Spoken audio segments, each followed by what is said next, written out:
పిచ్చెక్కిపోయిందని ప్రభుత్వం పరిశీలకుండా పంపించింది.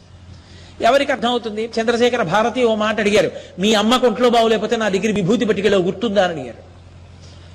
అడిగిపోయి అడిగాడు, ఈయనకి పిచ్చి ఏమిట్రా ఇన్ని గుర్తున్నాయని, నీకు అర్థం కానివన్నీ పిచ్చి విషయాలా అని అడిగారు. ఆయన తెల్లబోయే ఆయనకి పిచ్చి కాదు, ఆయన అద్భుతావస్థలో ఉన్నారు, తురీయావస్థలో అని రిపోర్ట్ ఇచ్చాడు.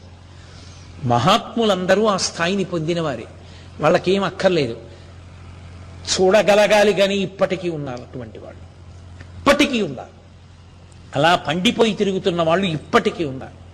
నేను ఎన్నో ఊళ్ళు వెడుతూ ఉంటాను కాబట్టి నాకు తెలుసు, కానీ సభాముఖంగా చెప్పడం నాకు ఇష్టం లేదు కాబట్టి నేను చెప్పట్లేదు. నాకు దగ్గరగా ఉండే నా అంత్యవాసులకి కొంతమందికి ఆ విషయాలు తెలుసు కూడా. కాబట్టి అంతటి మహాపురుషులు ఇప్పటికీ లోకంలో తిరుగుతూనే ఉన్నారు, ఆ స్థాయిని పొందినవారు. గత జన్మలలో చేసుకున్నటువంటి సాధనా బలం దాని వలన పంట పండింది.